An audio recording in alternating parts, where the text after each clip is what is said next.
सर्व मंगल मांगल्ये शिवे सर्वार्थ साधिके शरण्ये त्र्यंबके गौरी नारायणी नमोस्तुते।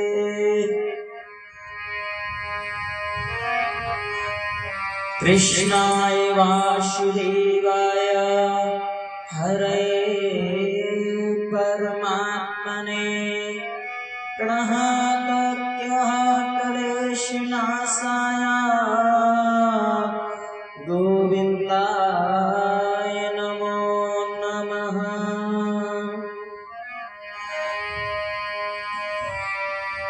राधा मेरी स्वामिनी मैं राधे को दास जन्म जन्म मोहि दीजियो श्री वृंदावन को वास। सभी कलौई वासी भक्तगण भाई बंधु माता बहने सभी समय से आने की कृपा करें और सभी से निवेदन है सभी आते जाएं।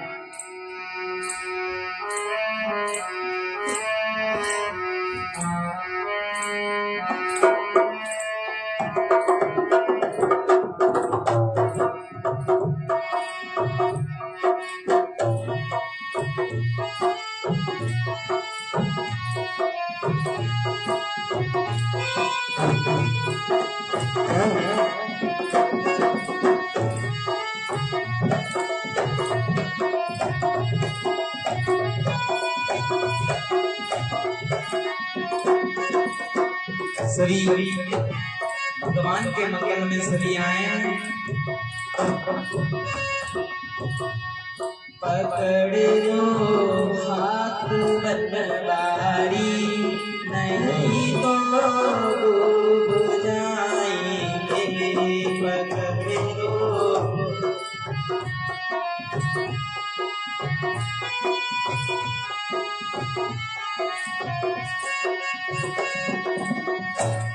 क्या कहना चाहिए भगवान से? पकड़ लो बाहर दुरारी नहीं तो डूब जाएंगे।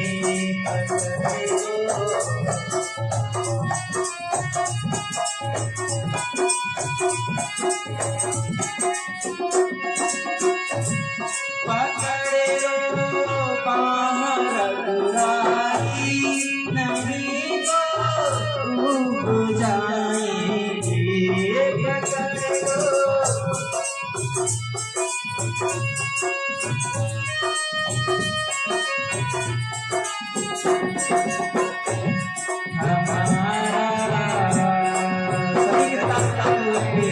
हमारा कुछ न बिगड़ेगा तुम्हारी बात जाएगी।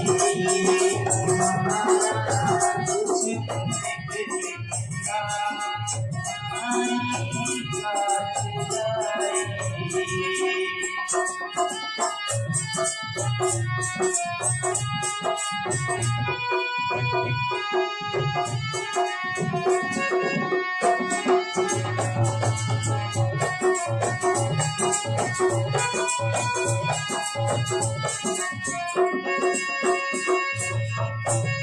पकड़ लो बाहर दुराई नहीं तो डूब जाएंगे। पकड़ लो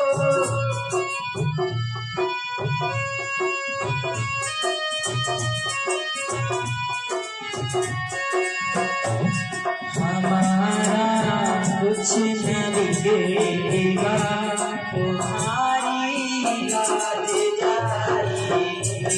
हमारा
बोले कृष्ण कन्हैया लाल की जय।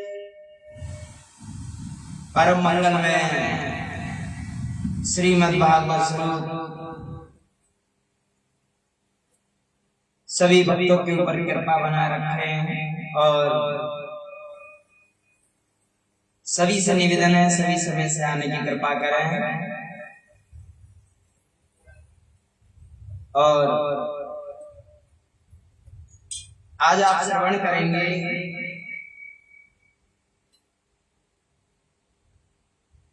राम जी का जन्म उत्सव और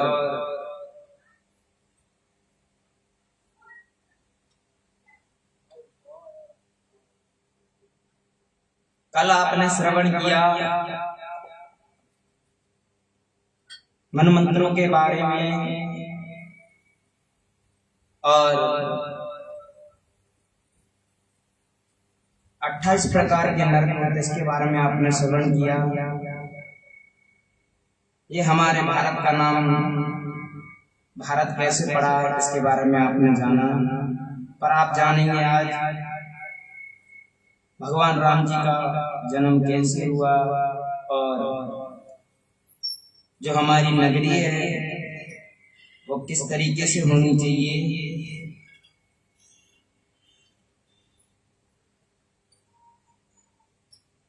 तो सभी समय से आए आकर विराजमान हो जाएं।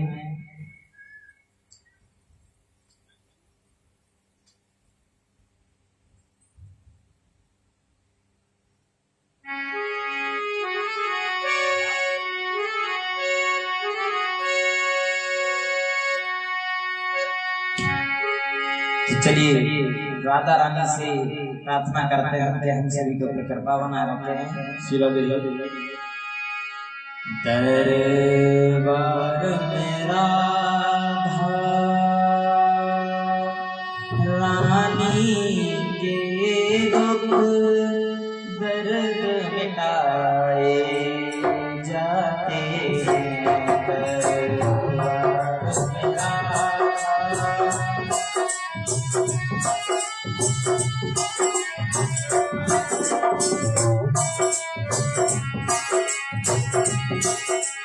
सभी राधा रानी से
लोग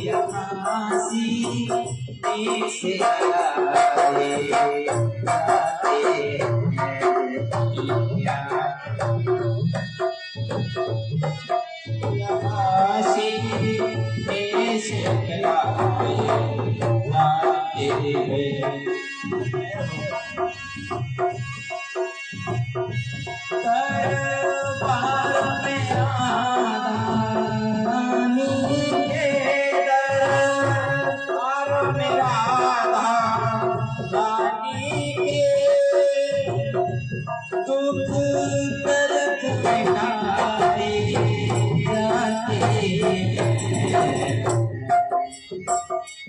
दुनिया की सफाई लोग यहाँ से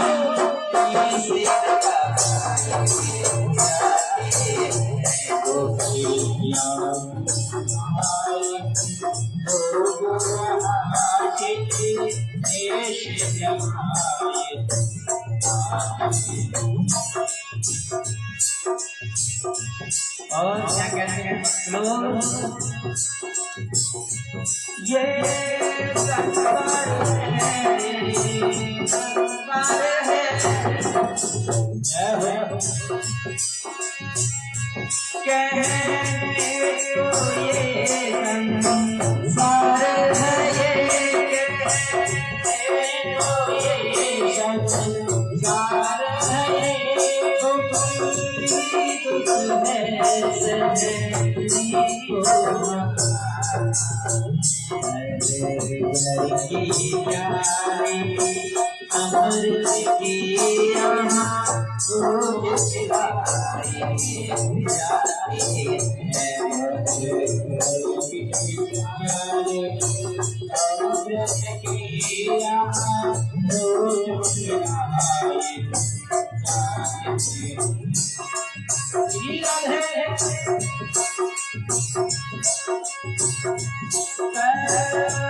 और बाबा क्या कहते हैं, शंकर भगवान पार्वती माता को कथा सुना रहे हैं। वो क्या कह रहे हैं, जिस दिल में दर्द पैदा हुआ, जिस दिल में दर्द पैदा हुआ,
कृष्ण कन्हैया की जय हो, बोलो गंगा मैया की जय हो, जय जय श्री राधेश्याम।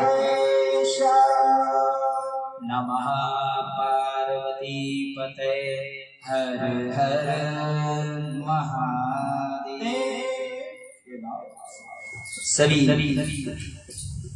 सभी को राधे राधे, सादर जय श्री राम।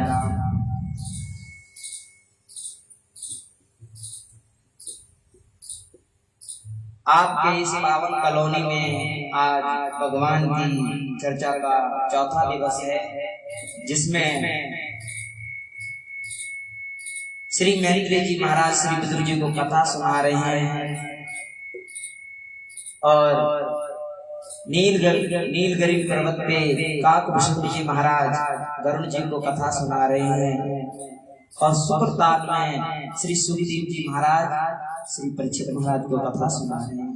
तो ऐसे अन्य जगहों पे भगवान की चर्चा चल रही है, उसी प्रकार आपके इस पावन कॉलोनी में भी भगवान की चर्चा चल रही है।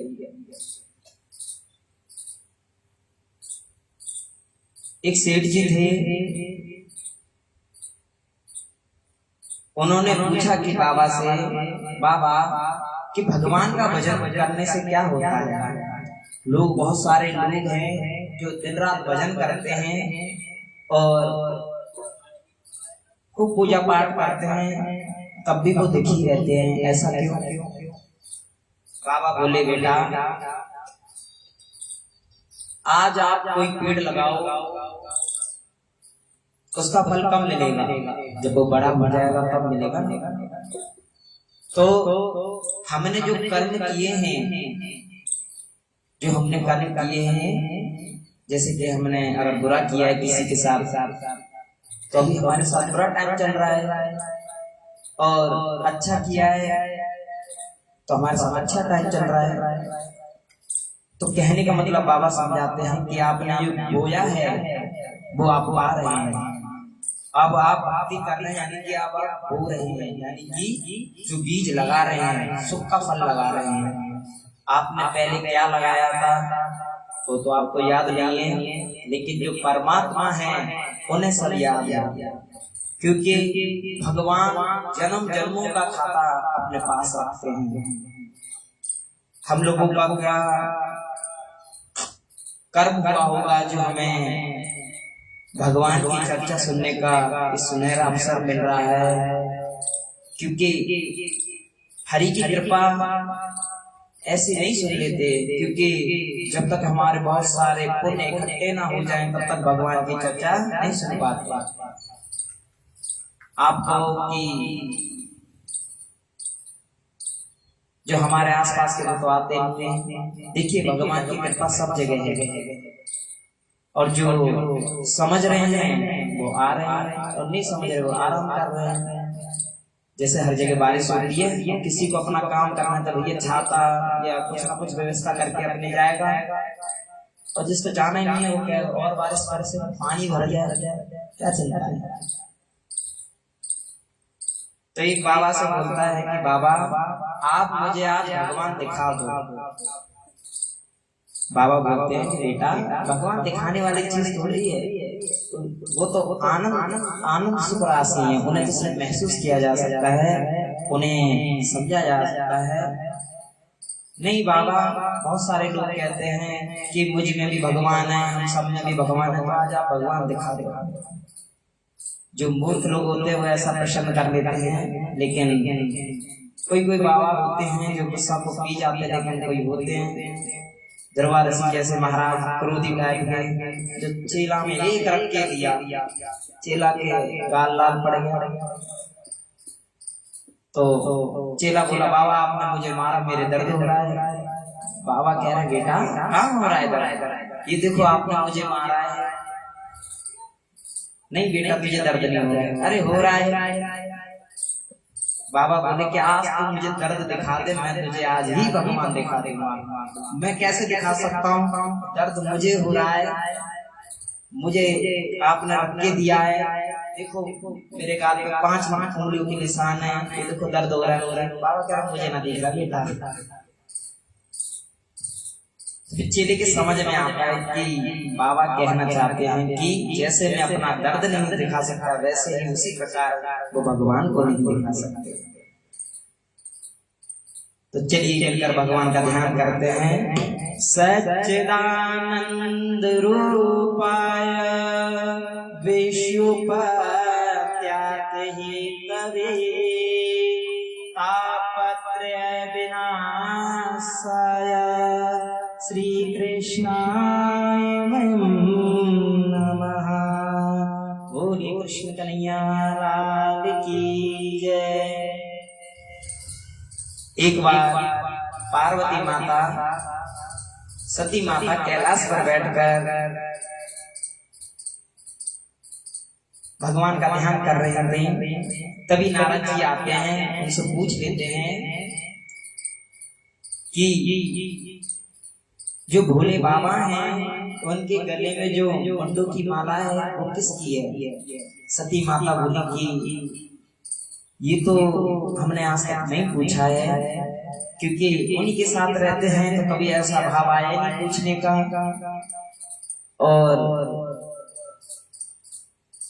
जब वो आएंगे तब उनसे पूछेंगे कि आपके गले में जो मुंडों की माला है वो किसकी है। तो नारद जी तो सीताराम करके चले जाते हैं, फिर भोले बाबा आते हैं। ये कथा तब की है जब भगवान सुखदेव जी महाराज का जन्म कैसे हुआ है, ये उस टाइम की कथा है। तो भोले बाबा आए, पार्वती माता ने पूछा प्रभु जो आपकी ये गले में जो माला है वो किसकी है। भोले बाबा बोले आप पूछो तो ही ठीक है, क्योंकि जो पार्वती जो सती हैं कई बार अपना शरीर छोड़ चुकी हैं, और बाबा उन्हीं की याद में उनका जो सर है अपने गले में बांध लेते हैं। तो सती ने पूछा बाबा ये गले में जो माला है वो किसकी है। बोले बाबा बोले आप ये ना पूछो तो ही बढ़िया है। क्यों? बोले कि देवी जी आपने इतने बार सभी छोड़ दिया है, और आपकी याद में मैंने ये मुंडों की माला अपने गले में लगा रखी है।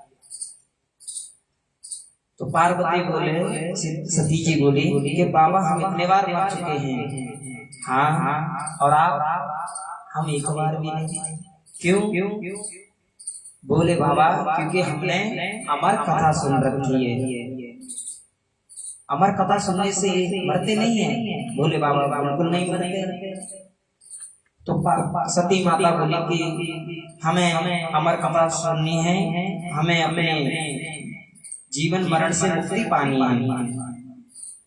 तो भोले बाबा एक पर्वत पर जाके जितने भी जीव जंतु होते हैं उन सबको बोल देते हैं कि जो भी पर्वत पर हो सब चले जाए।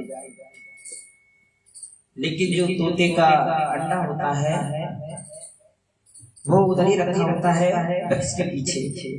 एक बरगद का पेड़ था, उसके पीछे सूखा अंडा रखा होता है। भोले बाबा ने बोला, सती जी आप अपनी दृष्टि से जरा देखिए कि यहाँ कोई आसपास कोई जीव तो नहीं है हम दोनों के अलावा। सती जी ने देखा चारों तरफ, उनकी नजर अंडे पे तो पड़ी। उन्होंने ये सोचा कि अंडा क्या चलेगा, ये तो अभी जन्मा ही नहीं है। तो देखते बोल दिया बाबा से कि यहाँ कोई नहीं है। बाबा ने कहा, देखिए देवी जी, जब भी मैं कथा सुनाता हूँ तो मेरे जो इष्ट हैं सीताराम जी का मैं ध्यान करते हुए उनका चिंतन करते हुए कथा सुनाता हूँ। और कथा सुनाते समय मैं अपने नेत्र बंद कर लेता हूँ। तो मेरे नेत्र तो बंद रहेंगे, लेकिन कथा में दो चीजें बड़ी परेशान करती हैं। कौन कौन सी हैं? एक निद्रा देवी और एक मनी राम। वो वाले मनी नहीं, मन जो मन होता है वो। निद्रा देवी अगर आपके पास कोई काम नहीं तो आपको कोई नींद नहीं आएगी। जैसे आप भगवत पंडाल में आओगे, अगर कहीं सारा मिल गया तो खर्राटे बजना चालू हो जाते हैं। कभी कभी ऐसा होता है कि व्यास जी महाराज का बड़ा ही सुंदर चरित्र चल रहा है, बड़ी सुंदर सुंदर आवाज आ रही है, चिड़ियों की आ रही है, मोर की आ रही है, तो ये सुनते ही मधुर शब्द है ना, जो आंखों में नींद आ जाती है, यानी निद्रा देवी परेशान करने लगती हैं। और मनीराम क्या होते हैं? जो मन होते हैं हमारे एक जगह ठहरते नहीं है, भगते रहते हैं। अगर किसी की दुकान होगी तो मन करेगा जाके दुकान में बैठेंगे, कोई ना कोई आएगा, लेकिन मन समझने वालों में से नहीं है। अगर मन को अगर समझ आ गया तो बहुत सारी चीजों से हम बच सकते हैं। तो मन को भी समझाना बहुत बड़ी बात है। तो दो चीजें बड़ी परेशान करती हैं, एक निद्रा देवी और एक मनीरा। तो भोले बाबा बोले, देवी जी जैसे कि मैं कथा सुनाऊं तो आपको हुंकारा देना है, यानी कि हाँ मैं जवाब देना है कि हाँ हम कथा सुन रहे हैं। और कथा सुन रहे हैं इसका हुंकारा देना है। पहले के जमाने में क्या हुआ करता था कि जो छोटे छोटे बच्चे हुआ करते थे ना, अपनी दादी नानी के पास कहानी या कथा वगैरह सुना करते थे जब सोने का समय होता था, क्योंकि उन्हें नींद नहीं आ रही, सुन रहे होते हैं। तो ऐसे ही हमारे मामा थे जो हमें कहानियां सुनाया करते थे। तो वो सुनाया करते थे तो हमसे पूछते रहते थे कि सो रहे हो, जाग रहे हो? तो हाँ हम हाँ का जवाब दिया करते थे, हाँ मामा सुन रहा हूँ, आप आगे बताएं। तो उनका प्रसंग चल रहा होता है, कब जाने नींद आ जाती है। तो हुंकारा देना भी बहुत जरूरी है, कहीं सो ना जाओ, क्योंकि जब कोई बोल रहा होता है, जब कोई हाँ नहीं बोलेगा तो बेचारा क्या करेगा, वो भी चुप हो जाता है, वो भी सो जाता है कंबल ओढ़ के, बोले सीताराम। तो भोले बाबा ने बोला पार्वती से कि आपको हुंकारा देना है। उन्होंने बोला ठीक है महाराज। भोले बाबा बैठते हैं आसन लगाकर और भगवान का ध्यान करते हैं। कैसे करते हैं? वसुदेव सुतं देवं कंसचाणूरमर्दनं देवकी परमानंदं कृष्णं वंदे जगद्गुरु। बोले कृष्ण कन्हैया लाल की जय। भोले बाबा पार्वती माता को सुना रहे हैं, मंगल भवन अमंगल हारी प्रभु सुदशरथ अजय बिहारी।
जगत सब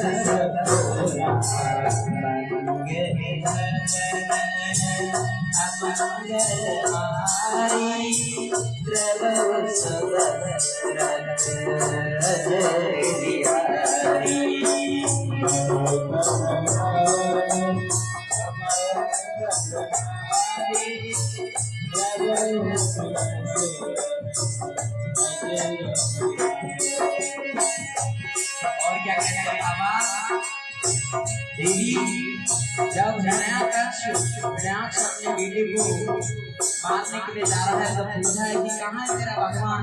तो पहला क्या कहते हैं, हो हरि व्यापक सर्वत्र समाना, हरि व्यापक सर्वत्र समाना,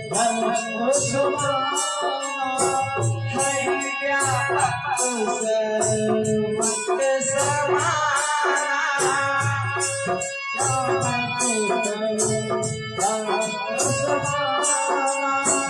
प्रेम से प्रकट हुई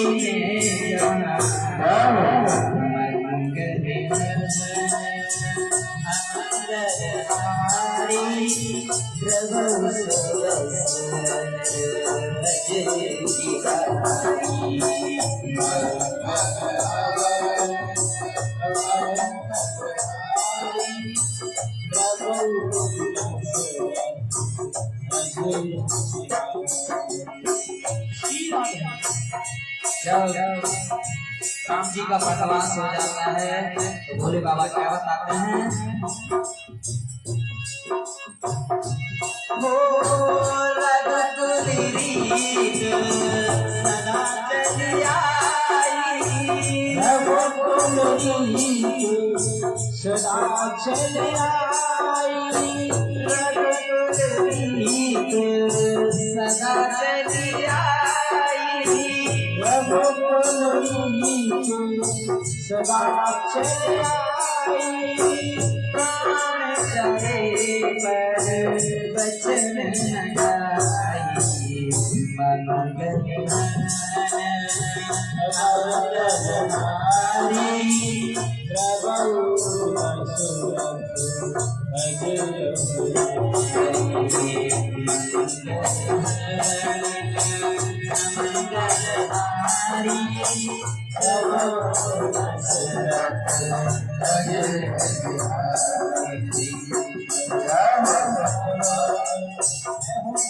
और बाबा क्या कहते हैं, जो व्यक्ति भले इतना ज्ञानी हो, और बाबा क्या कहते हैं, हो बिन सत्संग विवेक न होई, बिन सत्संग विवेक न होई, बिन सत्संग विवेक न होई, बिन सत्संग विवेक न होई, राम कृपा बिन सुलभ सोई, मंगल भवन अमंगल हारी, द्रव सुरस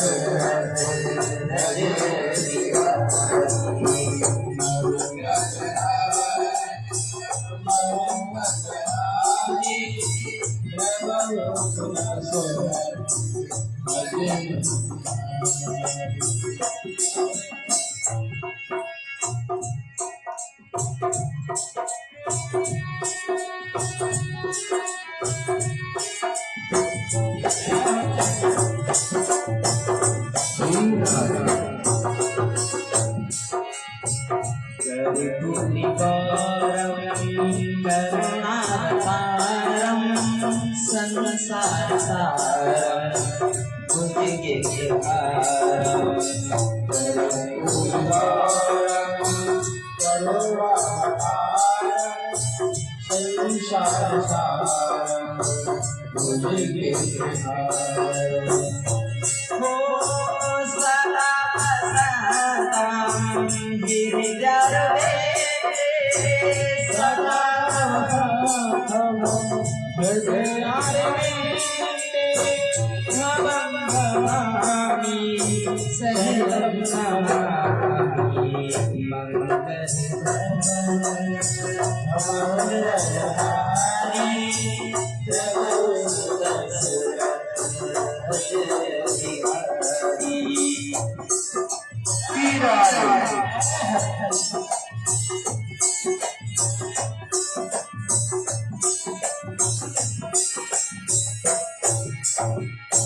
बोलिए शंकर भगवान की, बोलो उमापति महादेव की जय। जय श्री राम।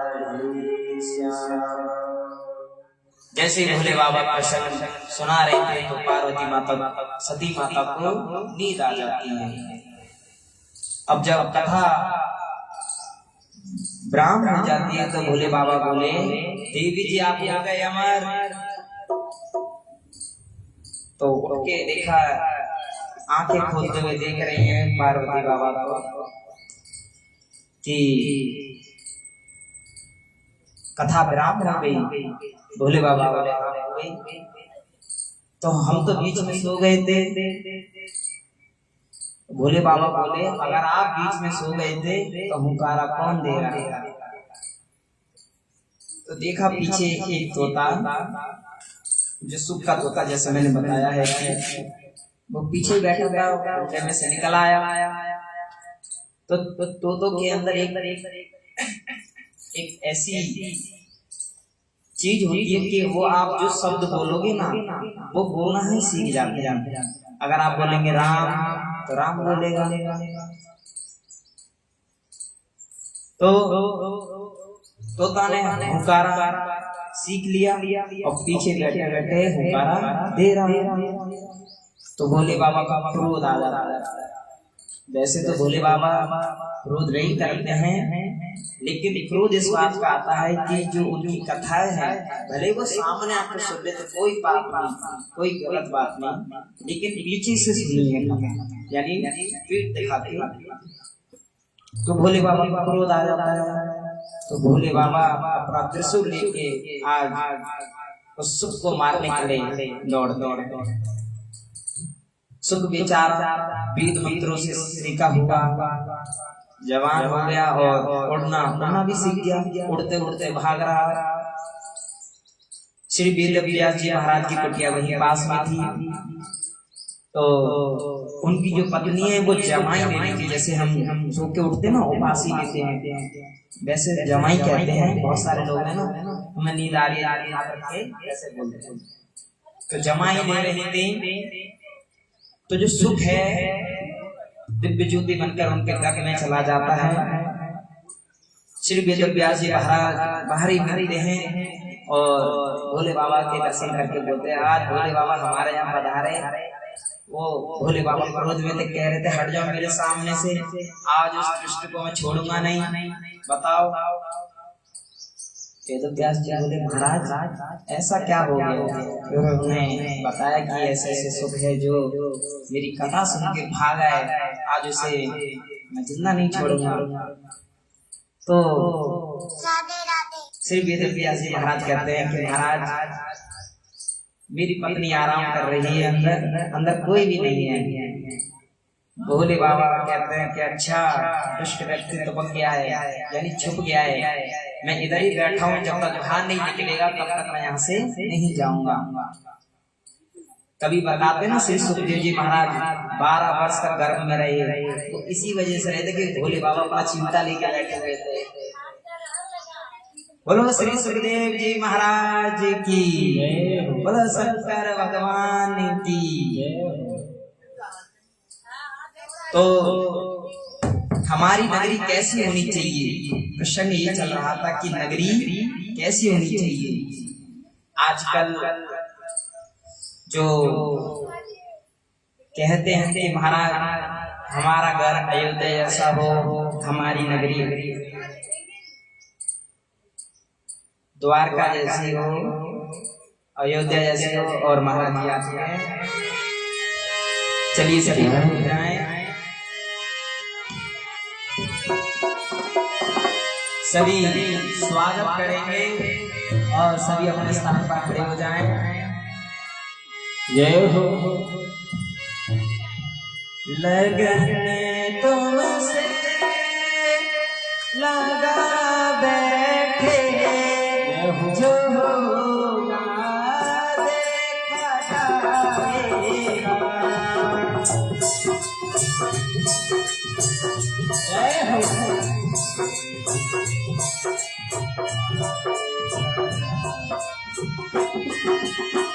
सभी स्वागत करेंगे।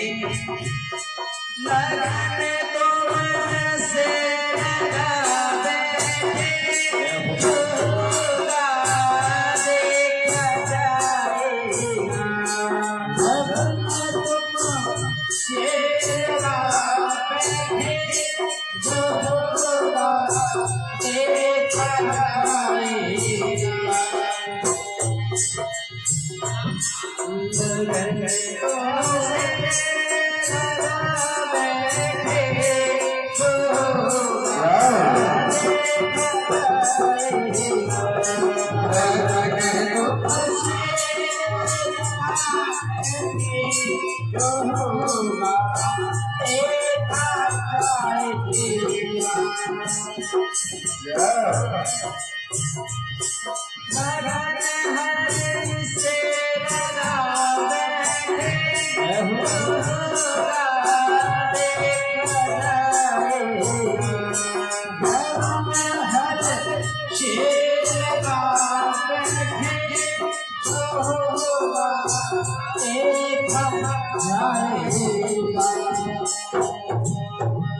गोविंद भगवान की जय हो, गंगा की जय हो।